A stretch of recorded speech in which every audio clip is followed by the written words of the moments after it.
салом занҳо, хоҳарон ва инчунин дӯстон, яъне мардоне ки моро тамошо мекунанд. Дар навори имрӯза мехостам оиди якчанд саволҳое ки беҷавоб монданд ба шумо каме маълумот диҳам.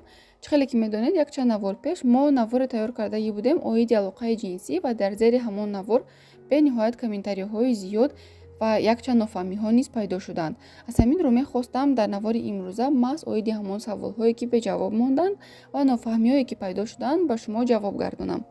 Дар комментариҳо бениҳоят саволҳои зиёд оиди алоқаи ҷинсӣ шуда буд. Оё зарар дорад ё ин ки надорад, шумораи зиёдаш, камаш чӣ зарар дорад?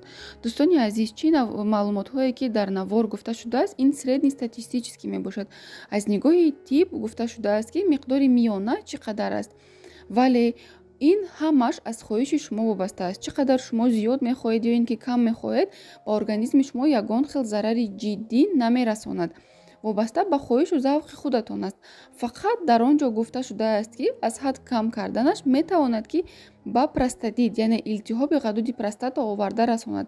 Вале ин маънои онро надорад ки шумо ҳамон як ҳафта алоқаи ҷинсӣ накардаду шумо маҳз ба простатит гирифтор мешавед. Чунки ҳар як организми инсон хосиятҳои худашро дорад, ҳиссиётҳои худашро дорад. Аз ҳамин роҳ ҳамаи чиз аз худи шумо вобаста дорад. Ин маънои онро надорад ки дар тиб гуфта шудааст ки агар шумо дар як ҳафта 2-3 маротиба алоқаи ҷинсӣ кунед, шумо маҳз бояд ҳамон қадар алоқаи ҷинсӣ кунед. Ин тавр нест. Аз худи шумо вобастагии калон дорад. Ва шахсоне ки дар комментариҳо бениҳоят зиёд оиди алоқаи ҷинсӣ, оиди простатит бениҳоят саволҳои зиёд медиҳанд, хубтараш мешавад ки шумо ба духтуре ки маҳз дар ҳамин соҳа машғул аст, бо ҳамон муроҷиат кунед. Яъне ба андролог ё ин ки уролог муроҷиат кунед беҳтар мешавад. Саволи дигар, дар вақти алоқаи ҷинсӣ бениҳоят кам будани ҳиссиёти шавҳонӣ ё ин ки набудани ҳиссиёти шавҳонӣ. Дӯстони азиз, дар ин ҳолат ба шумо духтури занона ягон хел кӯмак карда наметавонад, табобати дуруст низ карда наметавонад. Дар ин ҳолат хуб мешавад ки шумо ба психотерапевт ё ин ки психолог муроҷиат кунед ҳамроҳи оилаатон. Психотерапевт ва психолог бо шумо суҳбат мекунад, проблемаи асосии шуморо дарёфт мекунад, метавонад ки проблемаи шуморо ҳал карда ҳиссиёти шуморо барқарор кунад. Ё ин ки хубтараш мешавад ки психотерапевт бо невролог ба шумо кӯмак расонад. Чунки набудани ҳиссиёт ин ягон хел беморӣ нест, ин ҳамон як ҳолат аст.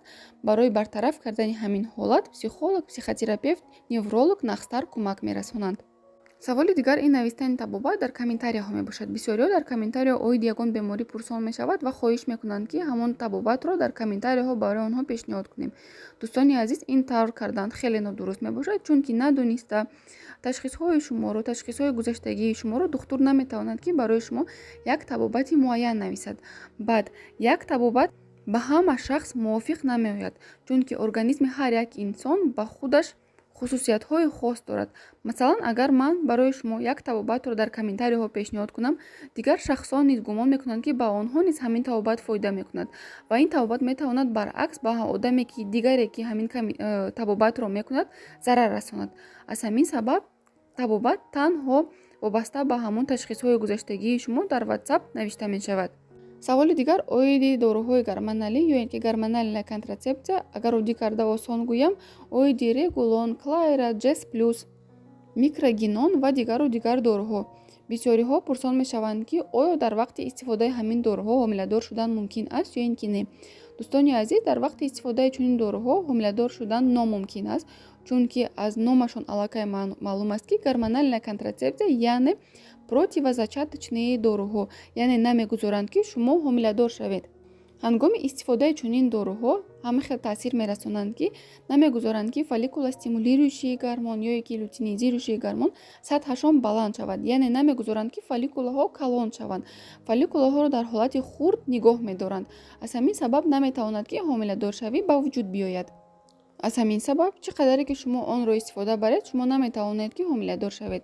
Баръакс, вақте ки онро шумо тамоман истифодаашро накунед, истифода набаред, баъд аз он шумо метавонед ки ҳомиладор шавед.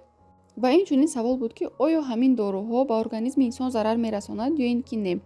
Дӯстон, ин низ вобаста аз организми ҳар як зан мебошад. Дар баъзе ҳолатҳо метавонад ки ягон хел зарар нарасонад. Дар бисёр ҳолатҳо мешавад ба зан намефорад ҳамин доруҳо, метавонад ки фарбегиро ба вуҷуд биёрад, дарди сар бениҳоят зиёд шавад, дарди пойҳо, дарди шикамро дар баъзе ҳолатҳо метавонад ки зиёд кунад. аз ҳамин роҳ ҳангоми истифодаи чунин доруҳо агар шумо ягон хел шикоятҳо надошта бошед, худатонро нақс ҳис кунед, метавонед ки истифода бурдан гирад ва ба организми шумо зарари ҷиддӣ намерасад. Инчунин саволе ки бениҳоят такрор мешавад, ин оиди овулятсия аст. Овулятсия чист? Аз комментарияҳо маълум мешавад ки бисёриҳо намедонанд ки худи овулятсия чист ва барои чӣ ба организми зан чизи хеле муҳим мебошад. барои ин мо навор тайёр кардагӣ ҳастем. Дар зери комментарияҳо ссилкаашро мегузорам. Кадоме ки тамошо накардааст метавонад даромада бинад. Дар ин ҷо бошад ба шумо кӯтоҳакак мефаҳмонам ки овулятсия ин кафидани фолликула ва берун шудани тухмҳуҷайра. ҳамон тухмҳуҷайрае ки барои ҳомиладор шудан зарур аст, ҳамон мебошад. агар овулятсия набошад, зан наметавонад ки ҳомиладор шавад. яъне овулятсия набошад, маълум мешавад ки тухмҳуҷайра берун набаромадааст ва сперматозоид наметавонад ки бо ягон чиз бордор шавад.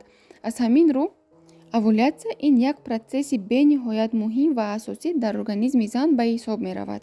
овулятсия як хел буда наметавонад ва дар организми ҳар як зан овулятсия гуногун шуда метавонад, чунки ин вобаста аст аз ҳамон цикли бенамозияш. агар занҳое ки задержка дошта бошанд, дар онҳо мешавад ки овулятсияи дер дида шавад, яъне позния овулятсия дида шавад. дар баъзе занҳо ранния овулятсия дида мешавад ва баъзан вақт ҳолатҳое мешавад ки овулятсия умуман гум мешавад. дар як сол 2-3 маротиба овулятсия набудан ин дар ҳолати нормалӣ, яъне это нормально ва дар патология дохил намешавад. дар дигар ҳолатҳое ки овулятсия нест, аллакай ба ҳолати патологӣ дохил мешавад ва онро табобат кардан лозим аст. дар бораи чӣ тавр овулятсияро ҳисоб кардан ман аллакай такрор кардам ки ссилкаашро дар комментарияҳо монам. шумо метавонед ки бо ҳамон ссилка даромада тарзи муайян кардани овулятсияро тамошо кунед. дӯстони азиз, умедворам ки навори имрӯзаи мо ба шумо писанд омад. чун ҳар вақта фикрҳои худро дар комментарияҳо баён созед. саломат бошед.